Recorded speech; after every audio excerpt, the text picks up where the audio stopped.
The crisp Montana air carried the scent of pine and freshly baked bread as Jack Thompson pulled into the gravel lot of Murphy's Diner in Willow Creek.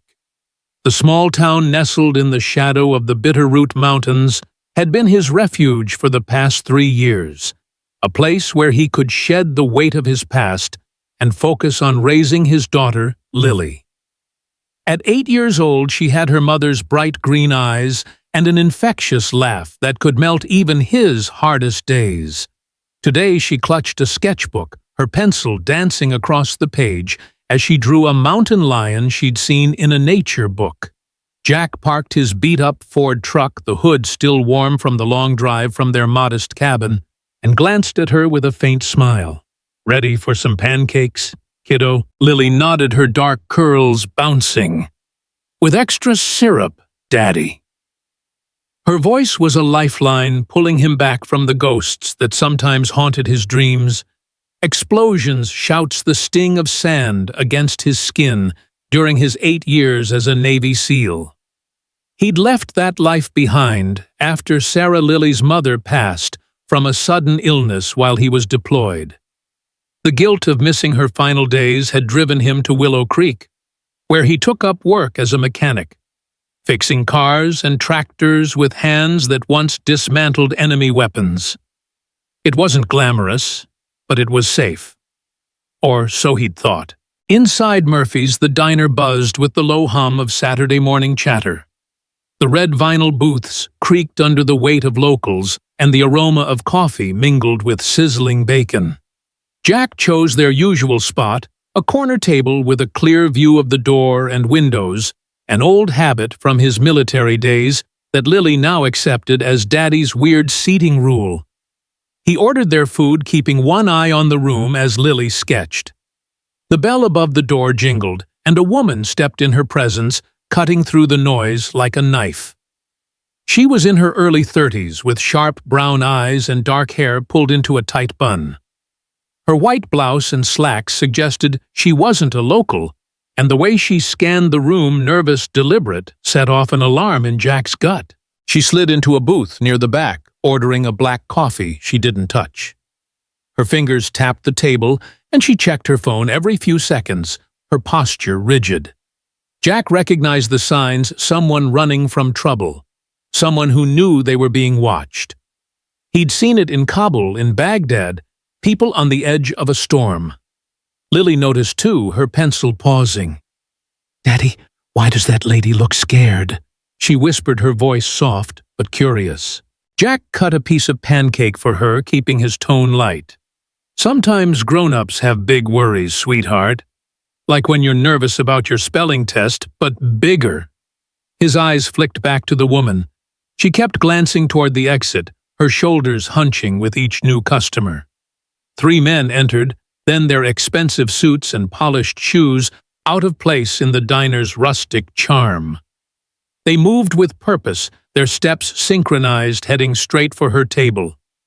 Jack's muscles tensed, his breathing shifting to the controlled rhythm he'd mastered in Coronado. Lily was still drawing, humming a tune, oblivious to the shift in the air. "Miss Sanchez," the leader said, his voice low and edged with menace. He was broad-shouldered, with a scar running down his left cheek, his companions flanking him like shadows. The woman Sanchez froze her coffee cup, rattling as she set it down. "You've been dodging our calls." "I told you people I'm done," she replied, her voice steady despite the tremor in her hands. "Find another investigator." The man smirked, a cold twist of lips that didn't reach his eyes. He slid into the booth across from her, uninvited, while his men blocked her escape. "That's not how this works, counselor. You don't walk away from Marcus Blackwell. Not when you've seen what you've seen." He leaned closer, and she pressed back against the seat. "You're dropping the Grayson case. Forget the files you've dug up and go back to petty insurance claims." The ceramic plate shattered against the wall beside her before anyone could react, shards scattering across the red vinyl. One of the men had swept it off the table, a casual show of force. The diner's noise dropped to a whisper as patrons sensed the danger. The waitress vanished behind the counter, likely calling the sheriff, but Jack knew help wouldn't arrive in time. Lily's crayon stopped. "Daddy," she said, her voice small, confused. Jack looked into her wide eyes, saw the fear creeping in, and something inside him snapped. He'd retired to shield her from the violence he'd known, but protecting her sometimes meant embracing it again. He stood slowly, the chair scraping the floor, with a sound that silenced the room. The men didn't notice him yet, too focused on intimidating their target, but Sanchez's gaze locked onto his. She saw something, not the quiet mechanic with grease-stained hands, but a weapon honed by years of war. "Excuse me, Jack," said his voice cutting through the tension.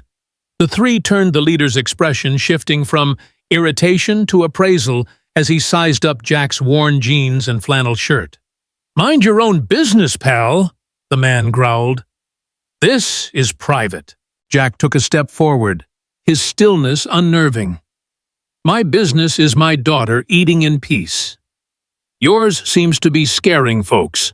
We've got a problem." His tone was calm, but steel-laced every word, dropping the room's temperature.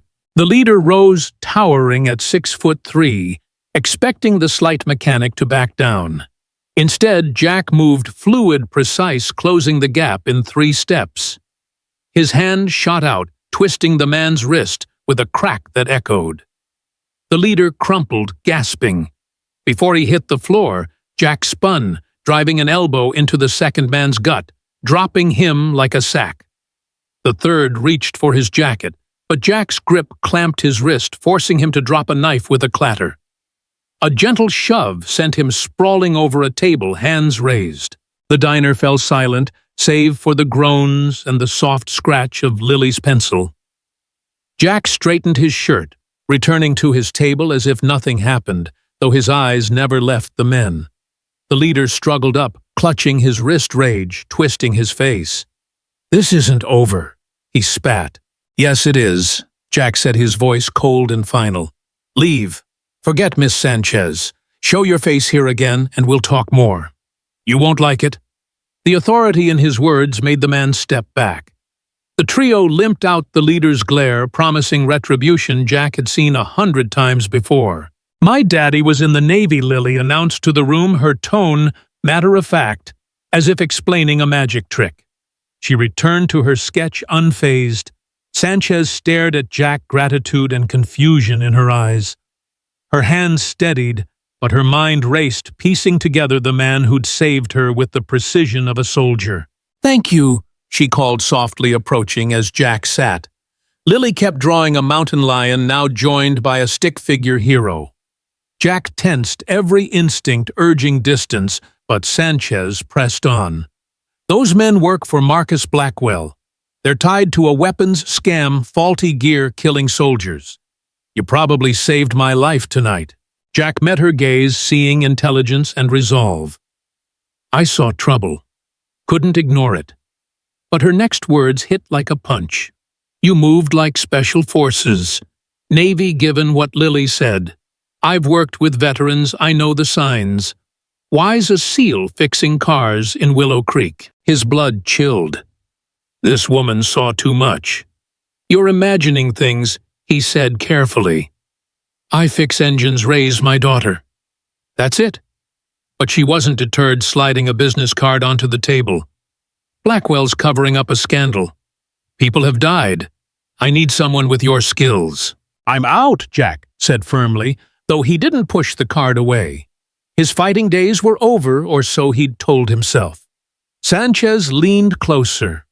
"Captain Miguel Torres," she whispered. The name slammed into him, dragging up memories of his commanding officer in Syria, a man of honor who died shielding his team from an IED rigged with Blackwell's defective explosives.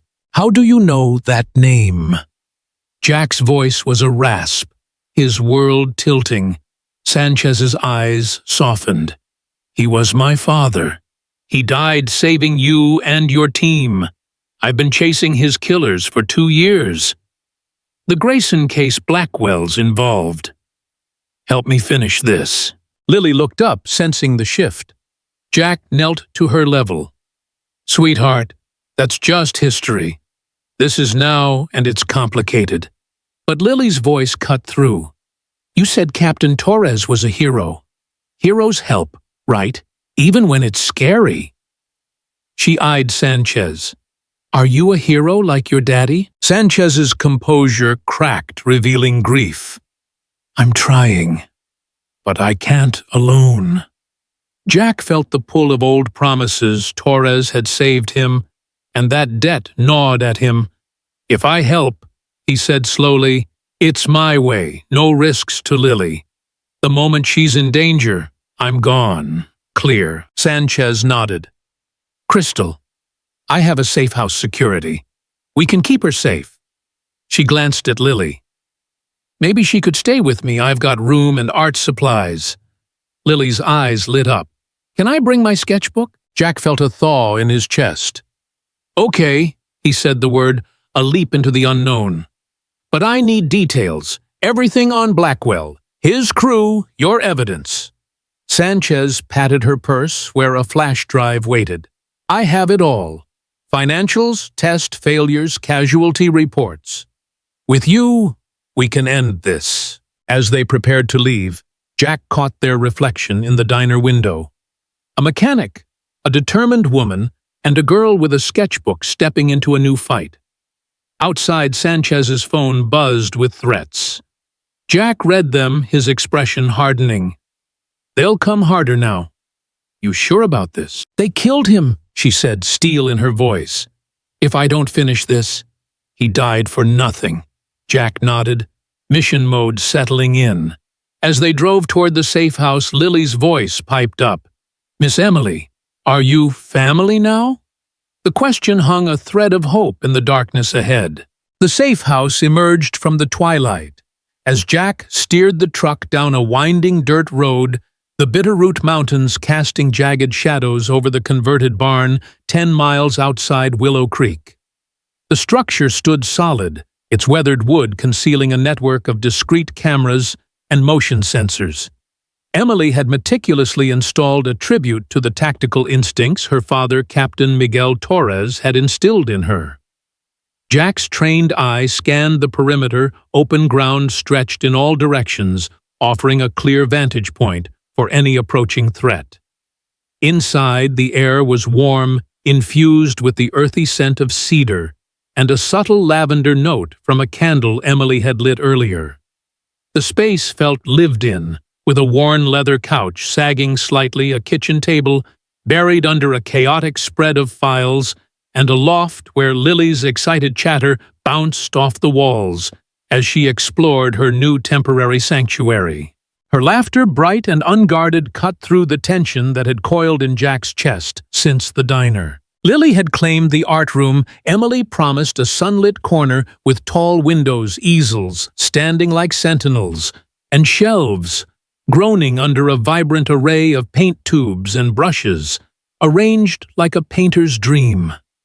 Her eyes widened with pure delight as she clutched her sketchbook, darting between supplies with the energy of a child discovering a hidden world. Daddy, look!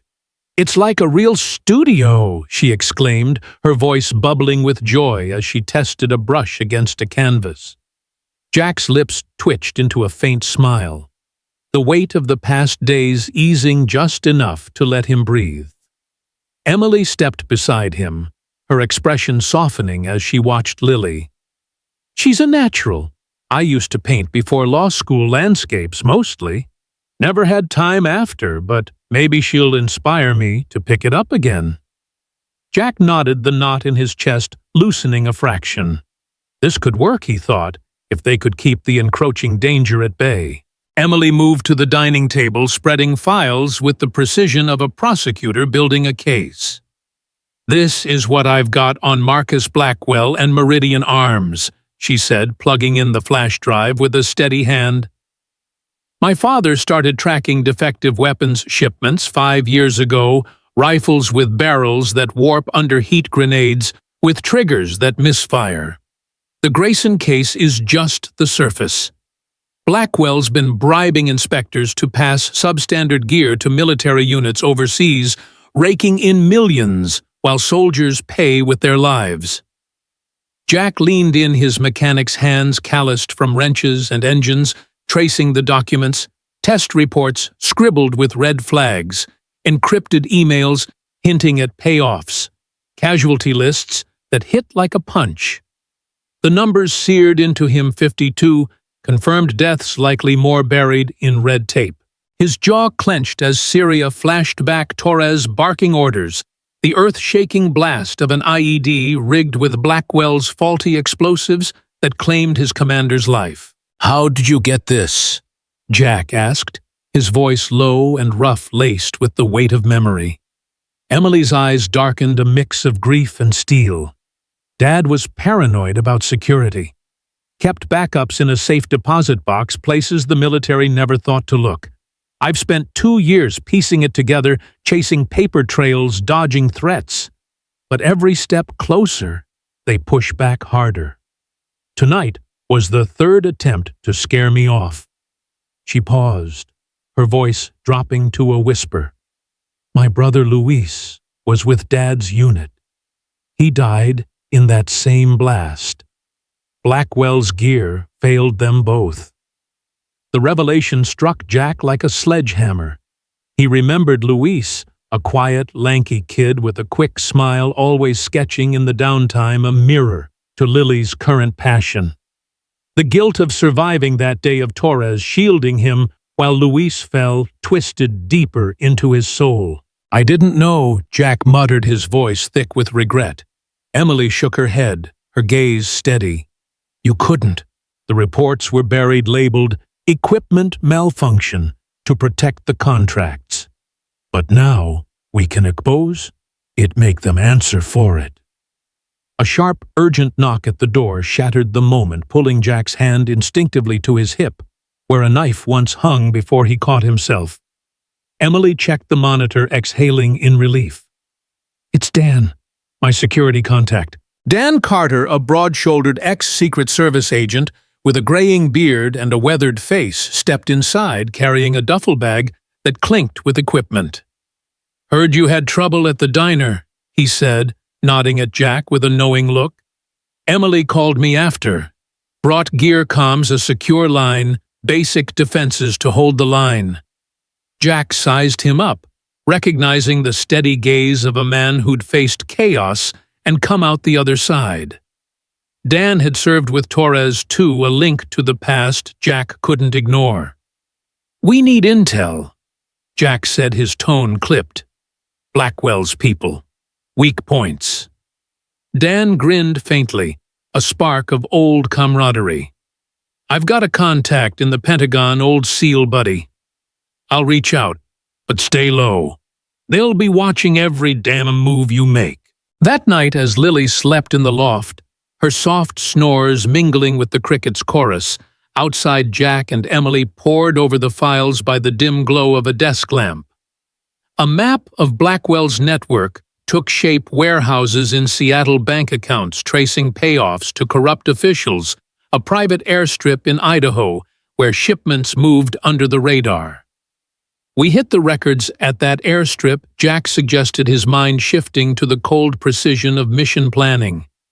If they're moving gear, there'll be logs, dates, serial numbers, proof we can use. Emily nodded, her fingers tapping the table thoughtfully. It's risky, but it could be the key to cracking this open. Her phone buzzed, a text flashing. Drop it, or next time you won't walk away. Jack's eyes narrowed, the threat igniting a familiar fire in his veins. They're closer than we think. We need to move fast. The next morning, they planned a reconnaissance run. Dan stayed with Lily, turning the day into a lesson in self-defense, gentle blocks, and escapes framed as a game to keep her spirits high. Like a superhero move, Lily giggled, mimicking Dan's stance with a mock punch. Jack and Emily drove toward the airstrip, the truck rumbling over quiet Montana roads, flanked by dense pine forests that whispered with the wind. The plan was straightforward: observe, photograph, "Get out." But halfway there, a black SUV roared up behind them, its engine growling with predatory intent. Jack's instincts flared to life. "Hold on," he barked, flooring the gas. The truck lurched forward, tires spitting gravel as the SUV closed the gap. Bullets pinged off the tailgate, and Emily ducked, clutching the dash with white-knuckled grip. "They found us!" She shouted, her voice tight with panic. Jack swerved onto a logging trail, the truck bouncing over ruts and roots with jarring force. He'd driven under fire before dodging RPGs in desert convoys, and muscle memory took over. Spotting a narrow bridge ahead, he calculated the angle, yanking the wheel at the last second. The SUV, too wide for the span, clipped the railing, its momentum sending it into a violent spin. It crashed into a tree with a sickening crunch, smoke billowing from the crumpled hood. Jack slowed, heart pounding, scanning the forest for more threats. "You okay?" he asked, glancing at Emily. She nodded, pale but resolute, her hands trembling slightly. "Let's get those logs," she said, determination hardening her voice as she steadied herself. Back at the safe house, they reviewed the data shipment manifests, confirming Blackwell's fraud serial numbers matching the defective gear from Torres's unit.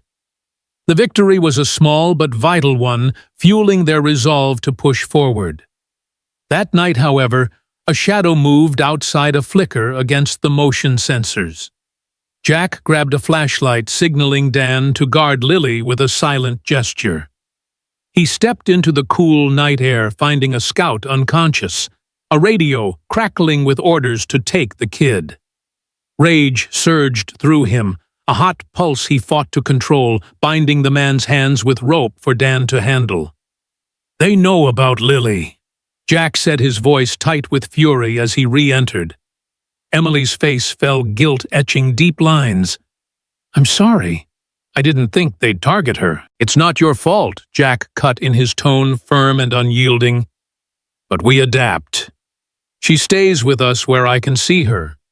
To bolster their defenses, he taught Emily basic combat moves, how to break a hold, use her elbow as a weapon pivot to escape.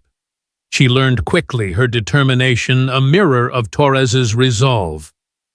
Lily watched, sketching the lesson with focused intensity, her innocence a stark contrast to the violence closing in. Like a dance daddy, she asked her pencil, capturing the motion. Jack forced a smile. "Something like that, kiddo. Just in case." Days melted into a blur of strategy and preparation. Dan's Pentagon contact confirmed Blackwell's enforcer Vince, a ex-Marine with a reputation for brutality, was leading the hunt, his team tightening the noose. They planned a sting lure Vince with fake evidence, record his confession to seal the case. The setup was a high-wire act, Emily posing as a courier, Jack and Dan hidden in the tree line with recorders. Vince took the bait, spilling details of bribes, murders, and a warehouse stash before realizing the trap. Dan's team moved in, cuffing him as he cursed and struggled. The flash drive grew heavier with irrefutable proof, but the stakes soared higher. Emily's phone buzzed again. "You're dead. The girl, too." The threat hung like a storm cloud, darkening their every move. Jack's resolve hardened into steel. He'd protect Lily, honor Torres, and end this nightmare. One evening, as Lily painted a portrait of a soldier, her imaginative version of Torres, she looked up with those green eyes that mirrored her mother's. "Daddy, are we heroes, like Captain Torres?" Jack knelt, brushing her hair back with a gentle hand. "We're trying, kiddo. Sometimes heroes just do what's right, even when it's hard." Emily joined them, her smile warm and genuine. "Your dad's teaching me, too. We're a team, all of us." The bonds forming Lily's trust, Emily's grit, Dan's loyalty, felt like a shield against the encroaching darkness. The chapter closed with a quiet moment, Lily's painting drying on the table, its colors vivid against the wood, Jack and Emily mapping the next move under the soft glow of a lamp. The fight was far from over, but the family they were forging might just be their strongest weapon. Outside, the Montana night stretched endless hiding threats in its depths, but also cradling the faint promise of justice on the horizon. The safe house pulsed with a quiet, determined energy as dawn broke over the Bitterroot Mountains, the first light seeping through the barn's high windows and casting a warm golden hue across the weathered wooden floor. Jack stood by the kitchen table, his hands steady as he meticulously reviewed the latest batch of evidence shipment logs, detailing Marcus Blackwell's sprawling illicit operations audio recordings of Vince's damning confession and financial trails that irrevocably tied Meridian Arms to the deaths of 52 soldiers, including Captain Miguel Torres and his son Luis. The flash drive, now a treasure trove of unassailable proof, rested beside a mug of cold coffee, its presence a constant tether to the mission's gravity. Emily emerged from the loft, her dark hair slightly disheveled and her eyes blazing with unwavering resolve, carrying a thick stack of legal briefs she'd polished through the night. Lily, already awake and brimming with morning energy, sat in the art room, her small hands skillfully working on a new painting, a vibrant family portrait featuring Jack, Emily, and a soldier she'd lovingly dubbed Captain Torres, based on Jack's detailed stories. The past 4 months had been an arduous odyssey of strategy, relentless danger, and unyielding perseverance. After the daring airstrip heist and Vince's capture, they had plunged deeper into the investigation, leveraging Dan's Pentagon contact to unravel a vast web of corruption that spanned from the rugged trails of Idaho to the polished corridors of Washington, D.C. Blackwell's Meridian Arms had methodically falsified safety tests, lavished bribes on inspectors with cold calculation, and buried casualty reports beneath a labyrinth of bureaucratic deception, all to shield a multi-million-dollar contract that thrived on others' blood. Jack had reached deep into his old SEAL network, calling in decades-old favors to secure testimonies from surviving soldiers who had faced the lethal fallout of the defective gear men and women whose voices quivered with a mix of rage and sorrow. Emily had transformed those raw accounts into a legal juggernaut, crafting a case so impregnable it could withstand Blackwell's phalanx of high-powered attorneys. Dan had orchestrated a discreet security detail, former operatives, who patrolled the safe house's perimeter with the silent grace of phantoms, their vigilance a protective fortress around Lily. Yet the danger had surged to a crescendo. 2 weeks prior, a firebomb had seared the barn's outer wall, a visceral warning from Blackwell's dwindling enforcers that had shaken the night with its fury. Jack had fought the flames with a garden hose, his heart pounding, as Lily coughed in the smoke-laden loft, her small figure a fragile beacon in the chaos. The incident had tempered his resolve into an unbreakable alloy, spurring him to accelerate their endgame with fierce urgency. Last night they had executed the pivotal sting, luring Blackwell's second-in-command Carla Reese, a sleek operative, with a chillingly ruthless edge, to a remote meeting point, with fabricated evidence of a whistleblower. Jack and Dan had recorded her admitting to the cover-up, her voice fracturing as the trap ensnared her. The audio, reinforced by the flash drive's exhaustive data, was the linchpin to delivering Blackwell into the hands of justice. This was the day of culmination. Emily had contacted Assistant U.S. Attorney Rachel Kim in Missoula, a former JAG officer celebrated for her steadfast integrity and razor-sharp mind. The meeting was slated for noon, and Jack felt the familiar pulse of mission planning settle over him, the intricate choreography of a confrontation that would test the full breadth of his 8 years in special operations. Lily skipped into the kitchen, her painting still glistening with fresh, bold strokes, and held it up with a radiant smile. "Look, Daddy, it's us with Captain Torres." He's smiling Because we're helping him." Jack knelt, tracing the colorful lines with a tender finger, his throat tightening with a swell of emotion. "It's beautiful, kiddo. He'd be so proud of you, of all of us." Emily smiled, ruffling Lily's hair with a warmth that had become a cornerstone of their bond. "We're almost there, thanks to you keeping our spirits soaring high." The drive to Missoula was a taut odyssey. The truck's engine a steady heartbeat, as they wound through the rugged Montana landscape, its peaks standing sentinel. Dan rode shotgun, his hand resting near a concealed pistol, his gaze darting to the rearview mirror for any hint of pursuit. Emily sat in the back, with Lily reviewing notes and offering gentle encouragements, her presence a soothing balm against the tension. The safe house's security team had reported no immediate tales, but Jack's instincts thrummed with a premonition Blackwell wouldn't yield without a final desperate strike. At the federal building, they were ushered into a stark conference room where Rachel Kim awaited her sharp eyes, dissecting the evidence with the precision of a master strategist.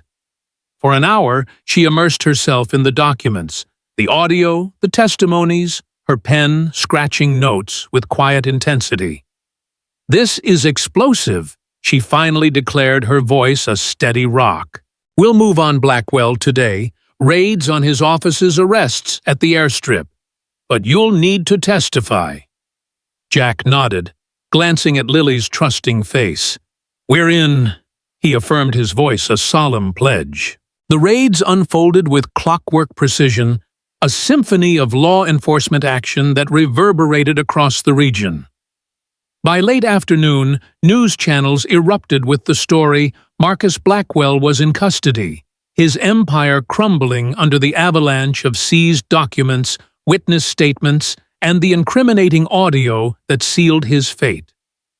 The courtroom battle that ensued over the next week was a crucible of intensity. Blackwell's lawyers unleashed a relentless barrage of motions, their arguments a frantic scramble to deflect blame and preserve their client's power. But the evidence stood as an immovable fortress.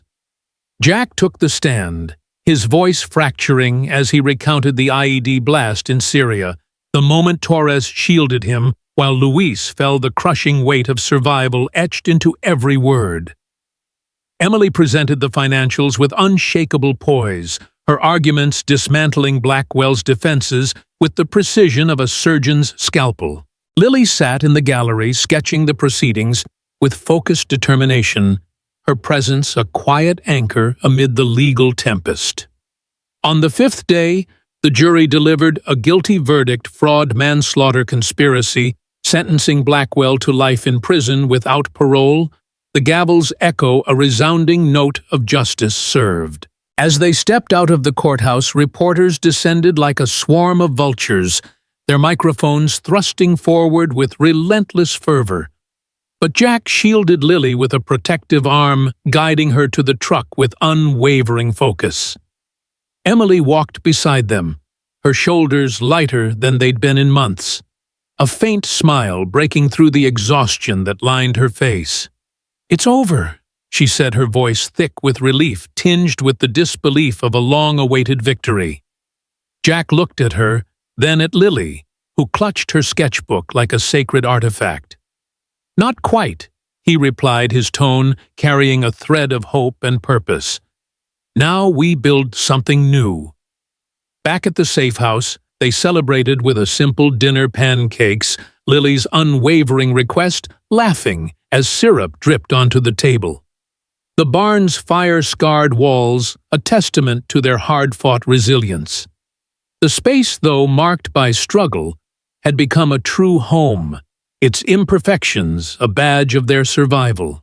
Months flowed by, and the safe house evolved into a lasting sanctuary, a haven carved from adversity. Emily joined a local law firm, channeling her expertise into pro bono work for veterans' families, her office transforming into a lighthouse of support and advocacy. Jack expanded his mechanic shop, bringing Dan on as a partner, and taking on a cadre of apprentices, his hands now shaping not just engines, but young lives with lessons of integrity and craftsmanship. Lily flourished her art, adorning the walls with bursts of color portraits of Torres, gazing with pride, sweeping vistas of Montana's wild beauty, and scenes of their unconventional family, interwoven with love. One crisp evening as they gathered by the fireplace, its warmth warding off the October chill that seeped through the cracks, Lily looked up from a new drawing and posed a question that stilled the room. "Daddy, why did we fight so hard?" she asked, her green eyes searching his face with the innocent curiosity of a child who had grown wise beyond her years. Jack paused the question, drawing him into a deep well of reflection that spanned the breadth of their journey. He glanced at Emily, her steady gaze offering silent encouragement, then back at his daughter. He leaned forward, his voice soft yet firm, carrying the weight of lessons forged in the crucible of their struggle. "Because some fights are worth it, kiddo. Captain Torres died to protect others, and we finished that for him, for Luis, for all those soldiers. But it taught me something bigger.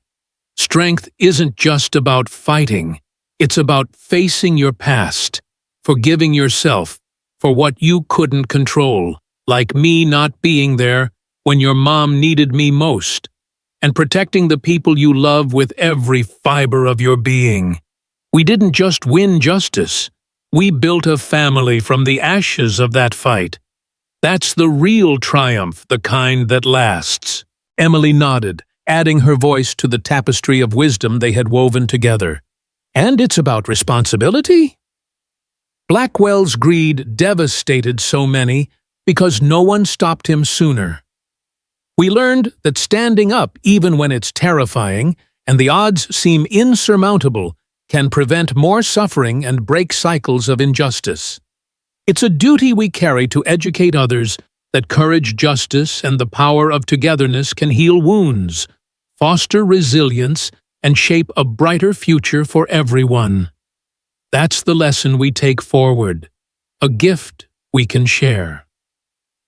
Lily tilted her head, absorbing the words with the quiet wisdom of a child who had witnessed the shadows and emerged into light. "So we're like teachers now?" she asked, a spark of understanding flickering in her eyes. Jack chuckled, the sound warm and genuine, a balm against the memories. "In a way, yes. You teach us every day with your art showing how beauty can bloom from the hardest places, like this family we've created out of love and struggle." The fire crackled its glow, dancing off the dog tags Jack still wore Torres, which had transformed from a burden of guilt to a beacon of purpose, a tangible link to the man who had saved his life. Emily reached for his hand, her touch a silent pledge of their shared future, and Lily nestled between them, her sketchbook open to a new page, a family under a rainbow, a vivid emblem of hope reborn from the ashes of their past. The lesson took deep root as they charted their next chapter with intention. Jack enrolled Lily in a local art program, encouraging her to share her journey through her work, transforming her pain into a public good that inspired others to find their voice. Emily founded a nonprofit to support military families, ensuring no one else faced the isolation and loss they had endured. Her office becoming a beacon of aid and community. Jack took on apprentices at the shop, teaching them not just the craft of mechanics, but the values of integrity, community service, and the courage to stand for what is right, instilling a sense of duty that rippled outward to touch lives beyond their own. Their battle had toppled Blackwell, shattering his empire of greed, but it had also sculpted a legacy, one of healing education and the resilience to rebuild from the ground up. As Lily's laughter filled the room, a melody of joy that echoed off the barn's walls, Jack realized this was the essence of what Torres had sacrificed for not merely survival, but a life enriched by purpose, connection, and the power to uplift others. The scars of the past. His guilt over Sarah's death, Emily's loss of Luis, Lily's early fears had become profound teachers, guiding them toward a future where every challenge was a lesson in strength, forgiveness, and the transformative power of family. Outside, the Montana night stretched vast and serene, the stars, a silent witness to a family forged in the fires of adversity, now dedicated to illuminating the path for others with the light of their shared wisdom and the education they had earned through their trials.